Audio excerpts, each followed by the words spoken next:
Hello friends, welcome to our next video. इस video से पहले मैंने इसका एक पार्ट 1 बनाया था जिसमें हमने थ्योरीज़ ऑफ एफडीआई की फर्स्ट 2 थ्योरीज़ को कवर अप कर लिया था। अगर तो आपको सीधा ये सेकंड पार्ट मिला है तो आप लोग मेरे चैनल पर जाकर वहाँ पर इशू ऑफ इंडियन कॉमर्स नाम से प्लेलिस्ट होएगी, उसके अंदर आपको इसका पार्ट 1 मिल जाएगा अगर आपको देखना है। और प्लेलिस्ट का अदरवाइज़ लिंक मेरे डिस्क्रिप्शन में भी होएगा, अगर आपको जैसे इजी लगता है आप वैसे वहाँ तक जा सकते हो। अगर आपने इससे पहले वाली वीडियो देख ली है तो बहुत अच्छी बात है, नहीं देखी तो गाइस एक बार उसको जाके देख लो। फर्स्ट 2 थ्योरीज़ बहुत ही इजी और बहुत ही मतलब आप आराम से कैच कर लोगे उनको। बहुत इजी वे से मैंने एक्सप्लेन करने की कोशिश की थी लास्ट वीडियो में। इस वीडियो में हम लोग हमारी theory number 3 and theory number 4 को डिस्कस करने वाले हैं। सो चलिए इस वीडियो को स्टार्ट करते हैं विद्यार्थी। थ्योरी नंबर 3, तो थर्ड थ्योरी का नेम क्या है? The internalisation theory. The internalisation theory. अब इसको भी हम लोग सेम वे से जैसे हम लोगों ने लास्ट वीडियो में किया था, एज अ स्टोरी वाइज एक हम स्टोरी लेकर चलेंगे कि हम एक स्टोरी रीड कर रहे हैं, ठीक है, तभी हमें इजीली कैच कर पाएंगे हम लोग इस थ्योरी को। तो अब इस थ्योरी में बेसिकली है क्या, देखिए ध्यान से रीड करना है और एक स्टोरी बनानी है। This theory try to explain the growth of transnational companies and their motivations for achieving FDI. ये थ्योरी क्या एक्सप्लेन करने की कोशिश कर रही है? This theory tries to explain कि कितनी ग्रोथ हुई है ट्रांसनेशनल कंपनीज की और उनका इस ग्रोथ के पीछे क्या मोटिवेशन है कि उन्होंने एफडीआई की इतनी ग्रोथ लेवल को अचीव किया है, ठीक है। अब इसके बाद यहाँ से बिल्कुल एक स्टोरी स्टार्ट है। ये तो मतलब इस थ्योरी के नेम से रिलेटेड था कि ये थ्योरी क्यों है, किस लिए, ठीक है। अब यहाँ से आपको एक स्टोरी बनानी है, ठीक है। ये थ्योरी कब डेवलप हुई? This theory was developed by Buckley and कैसन इन 1976। अब आपको कहोगे ये लर्न करने हैं या नहीं करने, क्योंकि यहाँ पे ईयर्स बहुत सारे हैं, बट ये 2-4 ईयर्स आपकी पूरी 1.5 शीट की आपकी ये थ्योरी बनाने वाले हैं अगर आप इसको समझ लोगे। ध्यान से सुनना, ये जो थ्योरी है डेवलप की है बकली एंड कैसन ने 1976 एंड देन उसके बाद हैनाट ने 1982 में एंड कैसन ने 1983 में, ठीक है। यहाँ से कौन से ईयर से शुरू हुई? 1976 से लेके 1983 तक गई, ठीक है। बट इनिशियली अगर हम मतलब स्टार्टिंग से देखें, जब ये थ्योरी मतलब लॉन्च हुई थी, initially the theory was launched by coach in 1937। ये वाली कब थी? 1976, मतलब ये सबसे पहले 1937 में ये लॉन्च हुई थी इन अ नेशनल कॉन्टेक्स्ट। 1937 में ये लॉन्च हुई थी in a national context and Hymer in 1976 in an international context. और हाइमर के पास ये गई थी 1976 में ऑन अ इंटरनेशनल कॉन्टेक्स्ट। इसके बाद 1976 के बाद ये गई बकली एंड कैसन के पास 1976 में ही, एंड देन हेनाट 82 एंड कैसन 83। आप लोग यहाँ से लेके चल सकते हो, ठीक है। अब ये आप लोग सोचोगे कि ये ऊपर और ये नीचे क्यों लिखा है, क्योंकि ये नीचे लिखने का रीज़न है। अब ये लास्ट में वर्ड कौन सा आया? हाइमर। हाइमर। अब हम लोग हाइमर से शुरू करेंगे, हमने किसी को छोड़ना नहीं है, सबके नेम्स लेके चलने हैं, ध्यान में रखना। नेम्स हम लोग यहाँ पे आउटलाइन कर देते हैं, इजीली हमको मिल जाएंगे। बकली एंड कैसन, हेनाट, ठीक है, एंड कैसन, ठीक है। हम लोगों ने नेम आउटलाइन कर दिए हैं। अब देखिए यहाँ पे नेक्स्ट लाइन में क्या है? In the doctrinal. अब ये जो 2 पैराग्राफ हमने देखे, इसी के ऊपर 1.5 पेज का आपका ये थ्योरी की स्टोरी है, तो ध्यान से देखना। फर्स्ट हम लोग हाइमर से शुरू कर रहे हैं, क्योंकि सबसे पहले ये किसके पास थी? जब हमारा ये थ्योरी का डेवलपमेंट हुई, जो हम ये थ्योरी कर रहे हैं, इससे पहले नहीं देखना हमने, क्योंकि ये थ्योरी जब हमारे पास डेवलप्ड होके आई, डेवलप्ड हुई मतलब जब इसकी डेवलपमेंट हुई 1976 में, तब हमने किससे ली थी? बकली एंड कैसन ने किससे ली थी? हाइमर से, वो भी 1976 में। तो in his doctrinal dissertation Hymer identified 2 major determinants of FDI. सबसे पहले ये हाइमर के पास थी 1976 में, उससे पीछे नहीं जाना, क्योंकि हमने जब डेवलपमेंट इसमें की 1976 में हमने ली थी, किससे ली थी? हाइमर से। जब ये चीज़ हाइमर के पास ये थ्योरी थी तो उसने इसके अंदर क्या क्या चेंजेस किए थे? हाइमर के पास थी भाई, तो हाइमर ने आइडेंटिफाई किए थे इसके अंदर 2 मेजर डिटर्मिनेंट्स ऑफ एफडीआई। एक था कि हमें कंपटीशन को रिमूव करना है, one was the removal of competition, the other was the advantages which some firm possess in a particular activity, और दूसरा क्या था? कुछ एडवांटेजेस जो कुछ फर्म्स को पर्टिकुलर एक्टिविटीज़ के थ्रू मिलनी थी। ठीक है। आफ्टर दैट हाइमर के पास थी, हाइमर के पास जब थी तो उसने उसके अंदर क्या क्या मतलब 2 मेजर डिटर्मिनेंट्स को फाइंड आउट किया। अब हाइमर के बाद जब हाइमर के पास थी, अब इसने जो डेवलपमेंट की है सिर्फ 2 मेजर फैक्टर्स। हाइमर के बाद ये किसके पास गई? बकली एंड कैसन। हाइमर के पास 1976 तक थी, उसके बाद ये गई बकली एंड कैसन के पास 1976 में। ठीक है, तो यहाँ तक हमने रीड कर लिया। ये हाइमर ने यहाँ तक अपने कारनामे दिखाए। जब तक हाइमर के पास थी ये हाइमर का सारा पॉइंट हो गया। अब उसके बाद ये गई बकली एंड कैसन के पास। अब बकली एंड कैसन ने इसके अंदर अपना क्या मतलब अपनी कलाकारी दिखाई। बकली एंड कैसन हु फाउंडेड, उन्होंने इस थ्योरी की डेवलपमेंट की थी ना, स्टार्टिंग में हमने देखा था theory was developed by Buckley and founded, उन्होंने ही डेवलप किया था। तो बकली एंड कैसन who founding the theory demonstrate that transnational companies are organizing their internal activities so as to develop specific advantage which them to be exploit। अब आपको ये समझ I don't think आया है कि नहीं आया। अब ध्यान से इसको एक बार रीड करते हैं। बकली एंड कैसन ने क्या किया, जिन्होंने इस थ्योरी को फाइंड आउट किया था, उन्होंने ये डेमोन्स्ट्रेट दैट ट्रांसनेशनल कंपनीज, जो वो ट्रांसनेशनल कंपनीज थी जो उनकी जिनको ऑर्गेनाइज किया था, उनकी internal activities so as to develop, ताकि उसके अंदर स्पेसिफिक कुछ एडवांटेजेस जो उनकी इंटरनल एक्टिविटीज़ के थ्रू कोई उनको स्पेसिफिक एडवांटेजेस प्रोवाइड कर सके विच दैम टू एक्सप्लॉइट, उनके लिए, तो वो प्रोवाइड करने की कोशिश की बकली एंड कैसन ने। बकली एंड कैसन जिन्होंने इस थ्योरी को फाउंड किया, डेमोन्स्ट्रेट दैट ट्रांसनेशनल कंपनीज, उन्होंने उस ट्रांसनेशनल कंपनीज को डेमोन्स्ट्रेट मतलब विकसित किया, आर ऑर्गेनाइजिंग, ताकि वो ऑर्गेनाइज करें उनकी इंटरनल एक्टिविटीज़ को, ताकि वो स्पेसिफिक कुछ एडवांटेजेस प्रोवाइड कर सके। Internalisation theory is considered very important also by Dunning. Dunning is a country. ठीक है, इंटरनलाइजेशन थ्योरी को डनिंग जैसी जगह में भी एक बहुत इम्पॉर्टेंट थ्योरी कंसीडर किया जाता है। Who usage it in electric theory, जिन्होंने इसके अंदर इलेक्ट्रिक पार्ट को भी इंक्लूड किया था, बट ऑल्सो वो इसमें आर्ग्यू भी करते हैं, but also argue that it's explain only part of FDI flows, but वो इस पर आर्ग्यू भी करते हैं कि ये सिर्फ एक उसके एफडीआई के पार्ट को शो करता है, फ्लो को, सिर्फ एक पार्ट को। ठीक है, अभी हमने ये किसका किया, बकली एंड कैसन के पास गई। सबसे पहले ये हाइमर के पास आई, हाइमर ने उसके बाद बकली एंड कैसन को दे दी, 2 पैराग्राफ्स बकली एंड कैसन के नाम पे गए। उसके बाद बकली एंड कैसन के बाद ये किसके पास गई थी, देखिए बकली एंड कैसन के बाद ये गई हैनार्ट के पास। तो आफ्टर दैट हम लोग हैनार्ट का देखेंगे। देखिए बकली एंड कैसन के बाद हैनार्ट के पास गई 1982 में। उसके बाद हैनार्ट ने इसके अंदर क्या चेंजेस किए, Hennart develops the idea of internalization by developing models between the 2 type of integration, vertical और horizontal।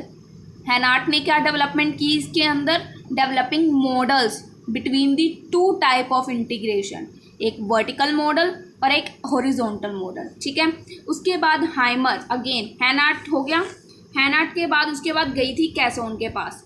ठीक है, बट अब हमने जो ये लास्ट वाला है इसको भी नहीं लेना, जो सबसे पहले था क्वेस उसको भी नहीं लेना। हैनार्ट तो तक हो गया। अब अगेन स्टार्टिंग किससे हुई थी, हाइमर से। अगेन हाइमर पे आ जाओ। हाइमर इसका ऑथर था, नो डाउट हाइमर से स्टार्टिंग हुई। Hymer is the author of the concept of firm specific advantages and demonstrate that FDI take place only if the benefits of exploiting firm specific advantages outweigh the relative cost of the operation abroad। Hymer इसका author है इस concept का।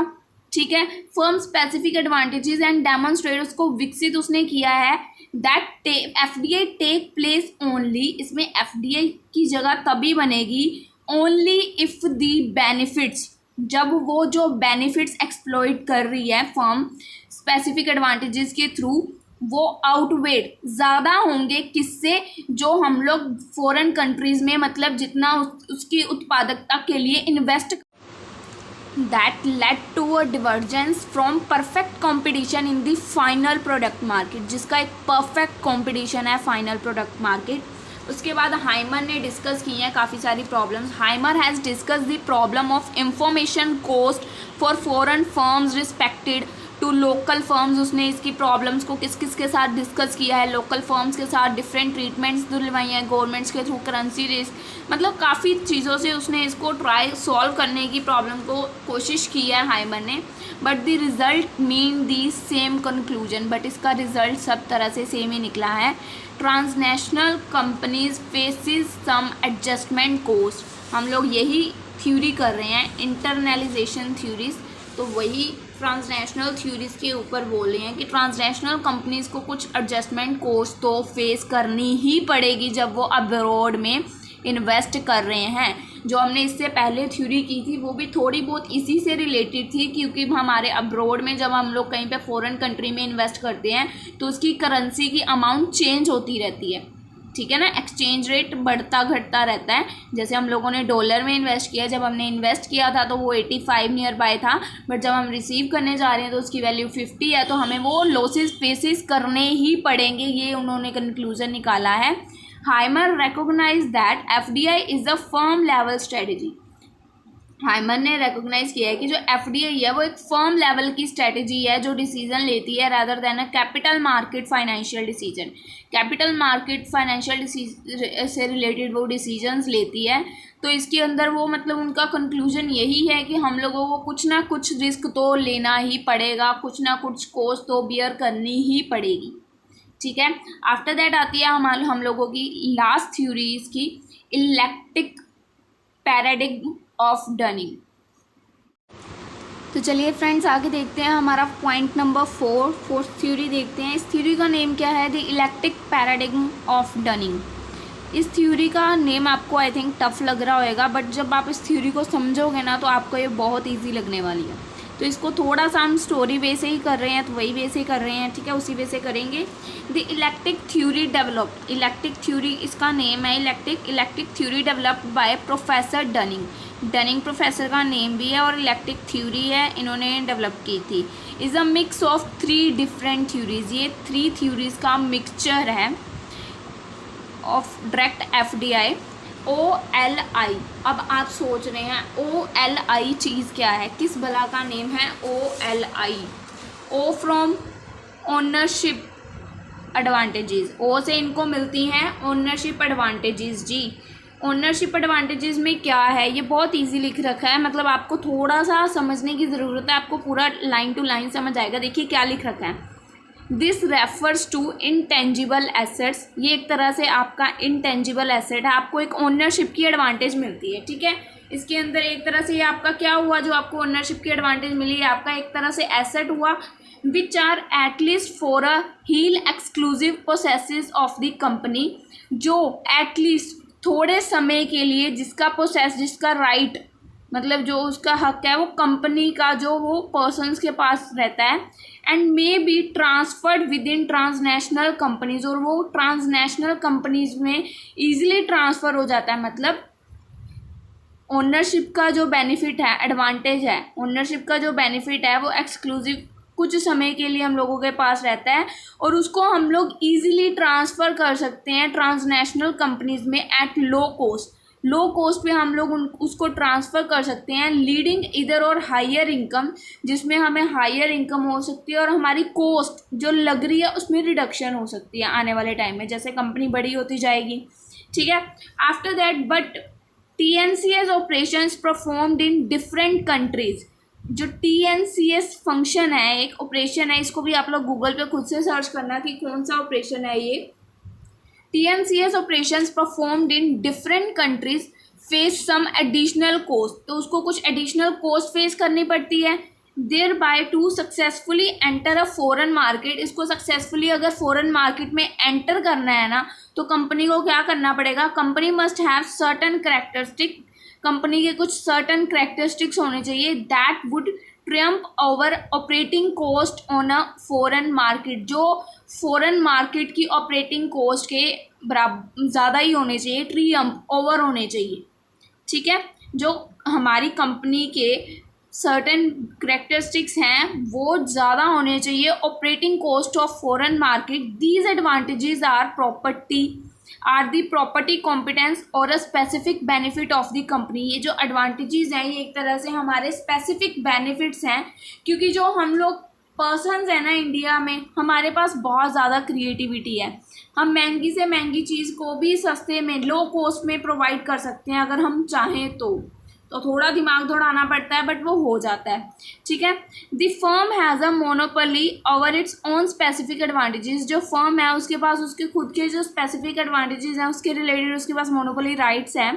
And using them abroad, और उनको abroad में use करके leads to higher marginal profitability और lower marginal cost than other competitors. ज़्यादा प्रॉफिट कमा सकते हैं लोअर कॉस्ट लगा के अपने कॉम्पिटिटर्स के मुकाबले में। ठीक है, इसकी कुछ 3 एडवांटेजेस हैं, स्पेसिफिक एडवांटेजेस। फर्स्ट है monopoly advantage is the form of privilege access to market through ownership of natural limited resources, patents, trademark. अब हम लोग इसको उल्टा पढ़ते हैं। जो नेचुरल लिमिटेड रिसोर्सेज हैं, पेटेंट्स और ट्रेडमार्क, इनकी ओनरशिप थ्रू मार्केट, ठीक है ना, इनकी ओनरशिप की थ्रू मार्केट की प्रिविलेजेस प्रोवाइड की गई हैं फर्म को in the form of monopoly advantages. जो कुछ स्पेसिफिक एडवांटेजेस फर्म्स को मिली है ना, कुछ जैसे नेचुरल लिमिटेड रिसोर्सेज हैं, पेटेंट्स हैं, ट्रेडमार्क हैं, उनकी ओनरशिप के थ्रू मार्केट को उसकी प्रिविलेजेस मिली हैं, मतलब स्पेसिफिक एडवांटेजेस कुछ मिली हैं। आफ्टर दैट सेकेंड पॉइंट है technology knowledge broadly defined so as to contain all forms of a innovation activity. जो टेक्नोलॉजी नॉलेज ये ब्रॉडली डिफाइन करती हैं सारी फॉर्म्स को, इनोवेशन की एक्टिविटीज़ की जितनी भी फॉर्म्स हैं उनको ब्रॉडली एक्सप्लेन करती हैं। ठीक है, आफ्टर दैट क्या है economics of large size such as economics of learning, economic of scale and scope, greater access to financial capital. जो इकोनॉमिक्स हमारे लार्ज साइज मतलब कंपनी इकोनॉमिक्स लर्निंग्स को बढ़ाना, स्केल इम्प्रूवमेंट करना, ग्रेटर मतलब ज़्यादा से ज़्यादा फाइनेंशियल कैपिटल क्रिएट करना। ठीक है, आफ्टर दैट हमने क्या स्टार्टिंग में पॉइंट पढ़ा था, OLI, O से ओनरशिप, L से लोकेशन। अगर आपको ओनरशिप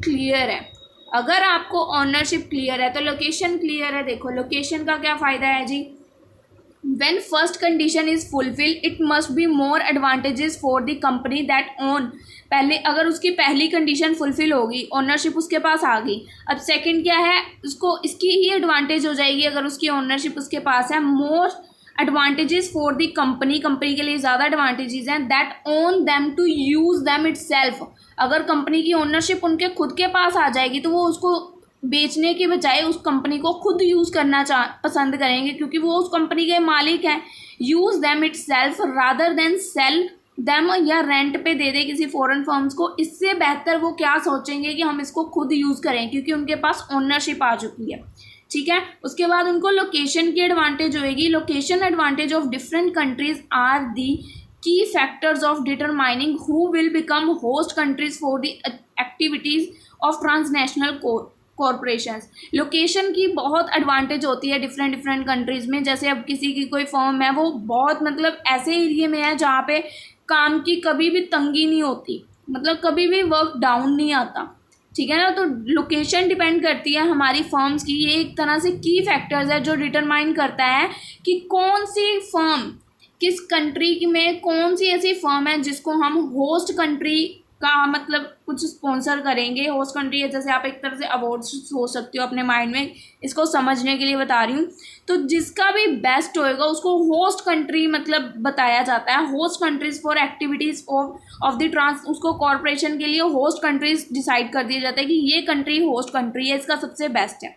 ठीक है, तो लोकेशन की बहुत बड़ी एडवांटेज होती है। Specific advantages of each country can be divided into 3 categories. Her country के एडवांटेजेस को 3 कैटेगरीज में डिवाइड किया गया। पहली उनको एडवांटेज होती है इकोनॉमिक बेनिफिट्स। उनको इकोनॉमिक बेनिफिट्स होते हैं। Economic benefits consist of quantitative, quantity में भी हो सकते हैं, क्वालिटेटिव भी हो सकते हैं। Factors of production, cost of transport, telecommunication, market का साइज़ कैसा है, सब कुछ डिपेंड करता है हमारा लोकेशन के अंदर हमें इकोनॉमिक्स बेनिफिट कौन कौन से हो रहे हैं, क्योंकि डिपेंड करता है लोकेशन, किस जगह पे हम लोग बैठे हैं। हम जहाँ पे बैठे हैं वहाँ मार्केट का साइज़ कैसा है, छोटी सी मार्केट है, हम मतलब गली के अंदर शॉप लेके फॉर्म लेके बैठे हैं, तो वो डिपेंड करता है हमारा मार्केट का साइज़ कैसा है। टेलीकम्युनिकेशन, नेटवर्क सिस्टम कैसा है वहाँ पे, यही नहीं है कि एक बंदा दूसरे बंदे से कॉन्टैक्ट भी नहीं कर पा रहा, उसका क्या फ़ायदा। ट्रांसपोर्ट की कॉस्ट बहुत माइनर सी है, या बहुत दूर हमें मतलब सप्लाई करना पड़ रहा है, बहुत ज़्यादा कॉस्ट आ रही है, तो डिपेंड करता है लोकेशन कैसी है।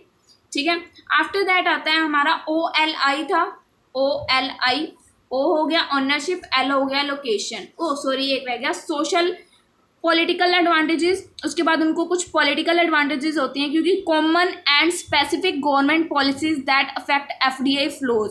कुछ कॉमन एंड स्पेसिफिक गवर्नमेंट की पॉलिसीज होती हैं जो FDI के फ्लो को इफेक्ट करती हैं, जिसकी वजह से ये लोकेशन में इनको हेल्पफुल होती हैं। आफ्टर दैट कुछ आती हैं इनकी सोशल एडवांटेजेस। इसमें इंक्लूड होता है distance between home and home countries, cultural diversity, attitude towards strangers etcetera. इससे इनको सोशल एडवांटेजेस मिल जाती हैं। अब लास्ट आता है आई फ्रॉम इंटरनलाइजेशन। इंटरनलाइजेशन में क्या है, देखो बहुत इजी लिख रखा है। Suppose the first 2 conditions are met, अगर पहली 2 कंडीशंस फुलफिल हैं, it must be profitable for the company the use of these advantage. तो वो कंपनी इन दोनों का यूज़ करके, इनको कोलैबोरेट करके, जितना भी एटलीस्ट कम से कम फैक्टर्स का यूज़ करके आउटसाइड दी कंपनीज के थ्रू प्रॉफिट गेन कर सकती है, एडवांटेज ले सकती है इसकी। ठीक है, जो third characteristics of electric paradigm. Third characteristic हमें याद है, हमने क्या पढ़ा था पैराडिग्मा का, हमने लास्ट थ्योरी कर रहे हैं हम लोग, 4th वाली। आपको थ्योरी का नेम याद है ना, इलेक्ट्रिक पैराडिग्मा ऑफ डनिंग। ठीक है, तो यही बता रहे हैं जो third characteristics of electric paradigm. OLI जो हमने अभी 3 पॉइंट किए, OLI ये एक तरह से इलेक्ट्रिक पैराडिग्मा को एक फ्रेमवर्क प्रोवाइड करता है। Offer a framework for assessing different ways in which the company will exploit, जिसकी हेल्प से कंपनी खुद को बड़ा कर सकती है, उसकी पावर्स को एक्सप्लॉइट बढ़ा सकती है। Exploit its powers from sale of goods and service to various agreements that might be sign between the companies. और ऐसे एग्रीमेंट्स को साइन कर सकती है जिसमें बोथ कंपनीज आर एग्रीड, दोनों कंपनीज का कंसेंट है, उस एग्रीमेंट्स को साइन कर सकती है। पर वो तब तक नहीं कर सकती जब तक वो अपनी पावर्स को एक्सप्लॉइट नहीं करेगी। ठीक है, उसके बाद जैसे कि एक तरह से होती है जो क्रॉस बॉर्डर हम लोग मार्केट इंटरनेशनलाइजेशन करते हैं, क्रॉस बॉर्डर हम लोग कुछ भी करते हैं। Benefit is higher the more the firm will want to engage. Benefit जो उसके थ्रू होता है वो जितना कंपनी चाहती है ना उससे ज़्यादा होता है। Higher the more the firm will want to engage, जितना कंपनी चाहती है। Foreign production rather than offering this right under licence franchisee, जैसे उनको ऑफर करना उससे बेटर है इसमें प्रॉफिट गेन करना, जो ये इनको प्रोडक्शन करके प्रोवाइड करना है। ठीक है, after that electric paradigm, OLI show that OLI parameters are different from company to company. जो इलेक्ट्रिक पैराडिग्मा हम थ्योरी का नेम है हमारी इलेक्ट्रिक पैराडिग्मा, भूल मत जाना, इसके अंदर 3 पॉइंट आए थे OLI। वो करने के बाद यहाँ से हम लोगों ने पॉइंट को शुरू किया है हमारे electric paradigm. OLI show that OLI parameters are different from company to company. ये डिफरेंट होते हैं कंपनी टू कंपनी एंड ये depend on the context and reflect the companies political social characteristics of the host country. की host country की economics कैसी है, politicals कैसे हैं, सोशल करेक्टरिस्टिक्स कैसे हैं, ये इसके ऊपर डिपेंड करता है। Therefore the objectives and strategies of the firm, जो भी कंपनी की स्ट्रेटजीज हैं या ऑब्जेक्टिव्स हैं। The magnitude and pattern of production, जो भी इसका पैटर्न है प्रोडक्शन करने के लिए डिपेंड करता है, depend on the challenges and opportunities offered by different types of company की, उनको किस तरह के चैलेंजेस फेस करने पड़ सकते हैं। हो सकता है किसी की फर्म है वो बहुत डाउन एरिया में है तो उसको बहुत ज़्यादा चैलेंजेस फेस करने पड़ रहे हैं, किसी की बहुत अप में है तो उसको वो चैलेंजेस कभी उसने देखे ही नहीं है। तो ये डिपेंड करता है हमारे कि हमारी कंपनी कैसी जगह पे है, हमें कैसे लोग अपॉर्चुनिटीज़ प्रोवाइड कर रहे हैं। अब ऑब्वियस सी बात है, अगर डाउन एरिया में कोई फर्म है तो उसको हायर एरिया के लोग तो कंसीडर नहीं ना करेंगे, वो तो सोचेंगे कि इसके पास घटिया क्वालिटी की हमें मटेरियल मिलेगा। तो ये चीज़ डिपेंड करती है। फर्स्ट हमने लोकेशन सेकंड नंबर पे करा, वो इसमें बहुत बड़ा रोल प्ले करती है। ठीक है गाइस, तो ये हमारी इसी के साथ फोर्थ थ्योरी भी ख़त्म होती है और 4 ही थ्योरीज थी हमारे पास इस वीडियो में जो मैंने आपको कवर अप करनी थी। 2 थ्योरीज मैंने आपको पिछली वीडियो में कवर अप कर दी थी और 2 थ्योरीज हम लोगों ने इस वीडियो में कवर अप कर ली हैं। एंड आई होप आप लोगों को वीडियो में जो भी थ्योरीज मैंने एक्सप्लेन की हैं अच्छे से क्लियर है। एंड गाइज, अगर आपको थोड़ी सी भी कमी पेशी लगी है तो मुझे प्लीज़ कमेंट सेक्शन में थोड़ा सा बताइएगा कि आपको ओवरव्यू दीजिएगा कि कैसा समझ आया, क्या समझ आया। अगर आपको अभी भी थोड़ी सी भी दिक्कत आ रही है तो मैं आपको डेफिनेटली उसका सोल्यूशन प्रोवाइड करूँगी। ठीक है गाइज, तो अगर आपको वीडियो अच्छी लगी है तो वीडियो को लाइक शेयर एंड कमेंट करके चैनल को सब्सक्राइब करके बेल आइकन को ऑन कर लीजिएगा ताकि हमारी लेटेस्ट वीडियोस की नोटिफिकेशन आपको टाइम टू टाइम मिलती रहे। चलिए गाइज, मिलते हैं नेक्स्ट वीडियो में। Bye bye.